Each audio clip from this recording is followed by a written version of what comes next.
Hi guys. So I thought I'd jump on here really quickly because I thought it was so funny what I just did. Um, so I still am congested, but I feel so much better, and I feel like I am way on the other side of mending. Anyways, I had Charlie all day.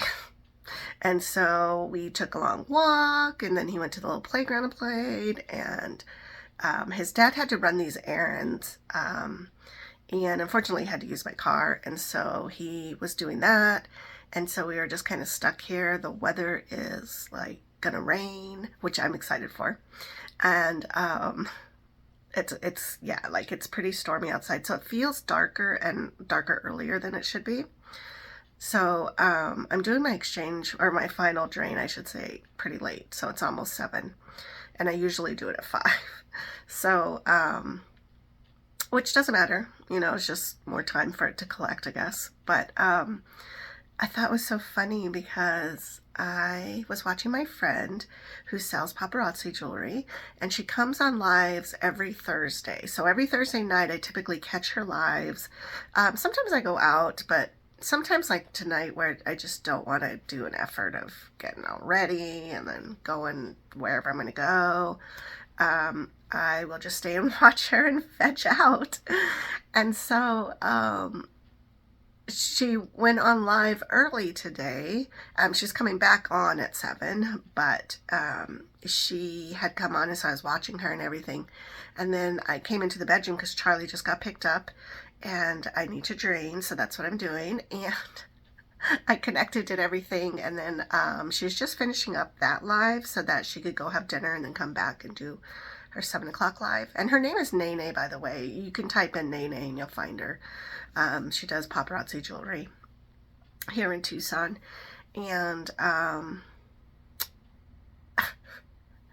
didn't open my valve on my connector. And so what happened was I'm just sitting here basically not draining anything because I needed to open the valve in order for things to drain. So I just thought that was so funny how I'm sitting here, and it's just, I'm like consumed with watching the jewelry pieces that she's showing, and they're only like $5 a piece basically. And so I didn't pay attention to the fact that I didn't complete the task of connecting. Thank God. Which I've never done this before, knock on wood, I will not do this, but where you forget to connect because you're so busy doing stuff, I guess. Like, it's interesting how, and again, I've done this now for 4 years, right?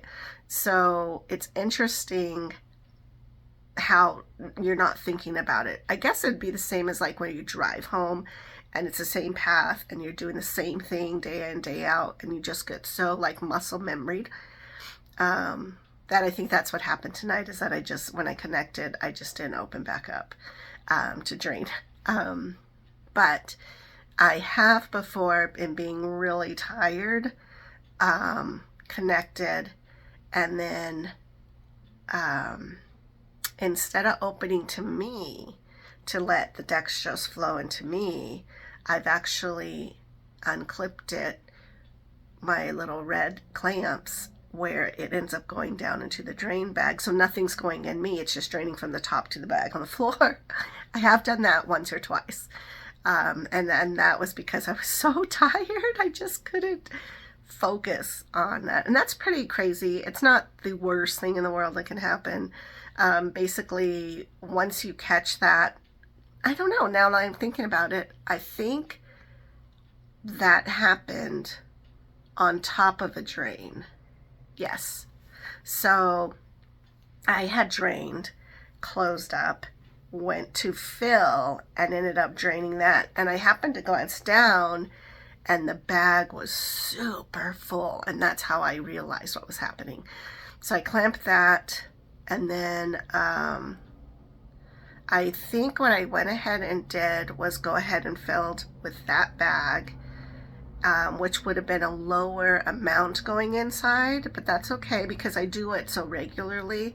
it would be okay once in a great while, like something like that happened, right? So I did that and then dwelled over time. In a couple hours, I came and drained again, which that number would probably be pretty low because it's naturally not going to have the 2,000 milliliters because I didn't put that in, right? So anyways, but I guess to get a full bag, and I must have caught it before the entirety of the bag went in there or too much of it, because I would imagine you would close, clamp, sterilize, put a new cap on, and then I would have to go get another bag and hang it up and do the whole process again with filling, because I've already drained, so I wouldn't have anything there, but I would need to fill. So yeah, that happened once or twice, but I caught it. And but that would be scary if you just did not connect and you're just sitting there exposed. Like, I would be terrified. Once a couple of weeks, no, not a couple of weeks, couple of months, I want to say like maybe every 3 months or so, they go through the procedures again, you know, to make sure, kind of like review whether or not you fully still understand how to avoid peritonitis. And peritonitis, again, is a severe infection in your peritoneum, and that can like destroy your chances for dialysis with peritoneum. And so they're just super hyper vigilant about it, which is good, because you need to be, because errors happen, we're human, right? But I know, like, they'll ask, like, what happens if you wake up in the middle of the night and suddenly your bed's all wet and you've drained somehow because your cap is off? They're like, what's the first thing you do? And I always respond with panic, because that would be my first response. Now, I'm not a big panicker, and I was just teasing mostly, but there is a part of me that would be definitely panicked. Enough to jump off the bed to grab a red clamp and clamp myself. And then from there, I would have to like calm myself, because it'd be like, what in the heck happened? And I have heard of people having nightmares about just different weird things like that can happen, like accidentally cutting your cord or having it ripped out was a big thing that I've always been pretty weirded out about. Like when I would dance with people, I don't like to couple dance anyways, mostly because I want to lead, and most men don't like that. The other thing is I'm very free flowy, so I don't want to be constructed or restricted to one thing. And so when you partner dance, you're usually close and he's got his hands on you, respectfully usually, but I don't want to risk anything getting pulled or yanked or snagged. Same thing when dogs approach me. Like, I always wear a crossover purse for the most part, or I naturally carry a purse on my left side a little bit low, because which I'm not a big purse holder, so that way in case dogs want to jump up on me and be, you know, friendly dogs, they're not going to rip out my peritoneum either. And in fact, I don't see a friend of mine normally anymore, because they just don't control their dog.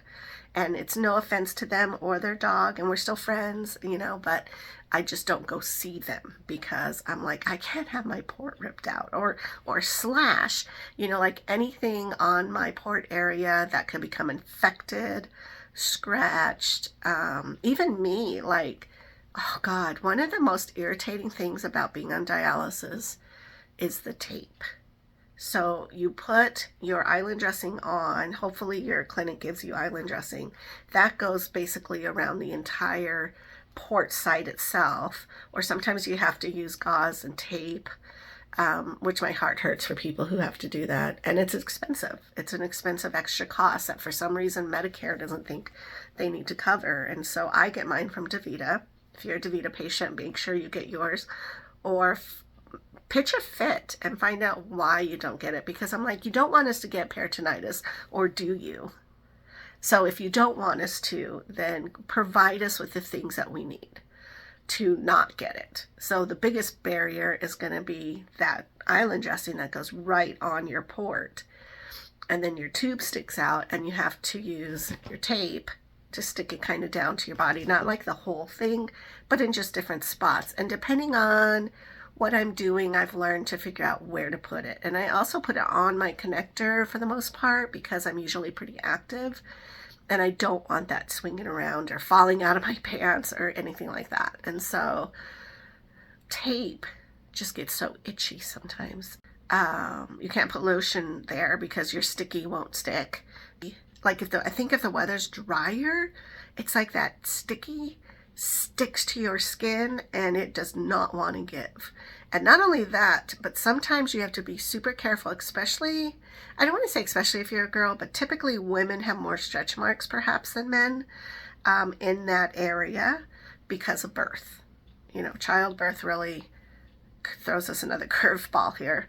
But if you do have a stretch mark, regardless of gender, what happens is that that skin is stretched and thus thin. So there's been times where I've really had to carefully work, and that took a while to kind of peel off that stickum, because you will do this, but you'll rip it and it'll take your skin. And I feel like when the weather's drier, that's what happens. And when the weather is perhaps more humid, it doesn't happen as much. But then you might get itchy because it's like your skin is like, you know, bothered by the tape. Not all the time though. So there is skin like barrier pads that you can use that you put on there. It's kind of like a light layer of protection, and then you can put those things on. That tends to help. I've even gone where I've put my island dressing on, but not real tight, and I've just laid in bed quietly, like not moving around for like even 20 minutes, and just kind of let my skin just like relax and just de-stress under the tape. And other times you just scratch. Which is pretty dangerous because you don't want to get an infection, you don't want to cut yourself, but we're humans and it can become so itchy. Anyways, that's my story today. Sitting here not draining. Be sure to get island dressing from your DaVita location, because it is on Amazon though, if push comes to shove. It's so much easier than trying to make a square on top and use this, I think. You know, I have United Healthcare, and I'm pretty sure that United Healthcare covers it. They shouldn't have to. Don't get me started on that. But they shouldn't have to. Medicare, Medicaid, whatever, should be able to cover it all through your center. And same with GEEZE. So, I don't know. We'll see. Anyways, that's my message. Keep drinking water. Have a good day. And I will talk to you guys later. Okay, bye-bye.